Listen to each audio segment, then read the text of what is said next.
नमस्कार दोस्तों।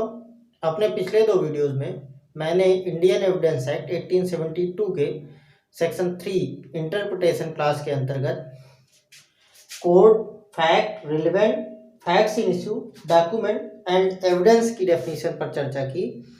आज के इस लेक्चर में हम प्रूव्ड, डिसप्रूव्ड और नॉट प्रूव्ड की डेफिनेशंस पर चर्चा करेंगे।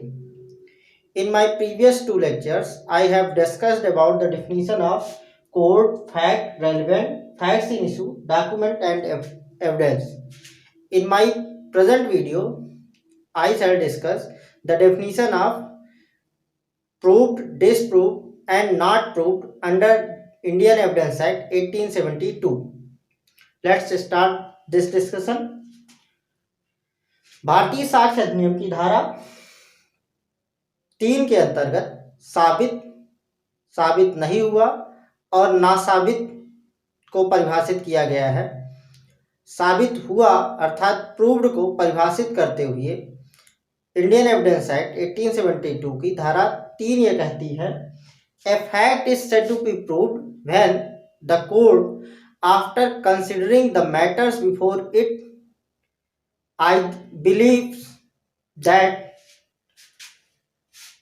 a fact exists or considers its existence so probable that a prudent man ought under the circumstances of the particular case to act upon the supposition that it exists. It means a fact is said to be proved when the court either believes that fact exists or the court considered that the existence of that particular fact is so probable that a prudent man should, in the circumstances of that particular case, act on the belief that the particular fact exists. किसी भी तथ्य को साबित हुआ तब कहा जाता है जब न्यायालय अपने समक्ष संबंधित तथ्यों पर विचार करने के बाद यह विश्वास करता है कि उस विशेष तथ्य का अस्तित्व है या उस विशेष तथ्य के अस्तित्व को इतना असंभाव्य मानता है कि किसी भी प्रज्ञावान व्यक्ति को उस मामले की विशेष परिस्थितियों में इस विश्वास पर काम करना चाहिए कि उस तथ्य का अस्तित्व है। अर्थात किसी भी तथ्य को हम साबित हुआ दो परिस्थितियों में कह सकते हैं, जबकि न्यायालय उसके सामने जो भी तथ्य लाए जाते हैं उन पर विचार करने के पश्चात इस निष्कर्ष पर पहुंचता है, पहला ये कि उस वास्तव में उस तथ्य का अस्तित्व है, या न्यायालय यह तो नहीं मानता है कि वास्तव में उस तथ्य का अस्तित्व है, लेकिन उस तथ्य के अस्तित्व के होने की संभावना को इतना अधिक मानता है कि वह किसी भी प्रज्ञावान व्यक्ति से यह आशा करता है कि न्यायालय को उन विशेष परिस्थितियों में यही मानकर काम करना चाहिए कि उस तथ्य का अस्तित्व है। तो इन दो परिस्थितियों में हम किसी तथ्य को कहेंगे कि वह साबित हो गया।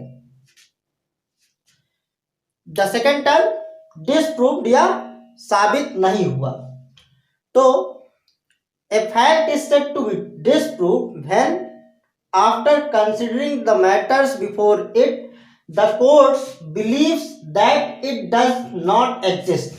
यदि न्यायालय अपने समक्ष प्रस्तुत किए गए तथ्यों पर विचार करने के बाद इस निष्कर्ष पर पहुंचता है कि किसी विशेष तथ्य का अस्तित्व नहीं है, तब हम मानेंगे कि वह तथ्य साबित नहीं हुआ। दूसरी स्थिति जब किसी तथ्य को डिसप्रूव्ड या साबित नहीं हुआ मानेंगे वो ये है कि when after considering the matters before it the court considers its non-existence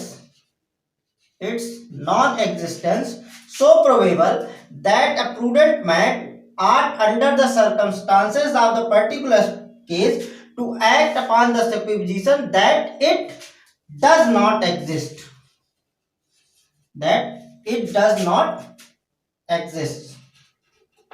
यदि न्यायालय अपने समक्ष प्रस्तुत किए गए तथ्यों पर विचार करने के पश्चात इस निष्कर्ष पर पहुंचता है कि उस तथ्य का अनस्तित्व इतना असंभाव्य है कि किसी भी सामान्य प्रज्ञावान व्यक्ति को इस प्रकल्पना पर, इस अनुमान पर काम करना चाहिए कि उन विशेष परिस्थितियों में उस तथ्य का अस्तित्व नहीं है।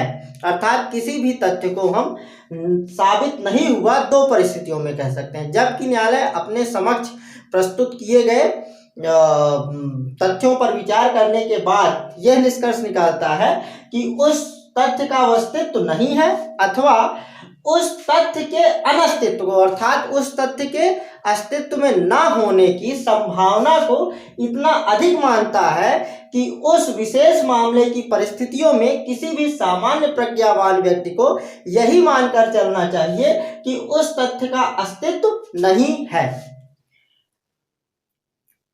A fact is said to be disproved in two circumstances. If, after considering the matters before it, court comes to the conclusion that it does not exist, or if, in reference to the particular case, the court considers that the non-existence of that particular fact is so probable that a prudent man should act as if that fact is not in existence.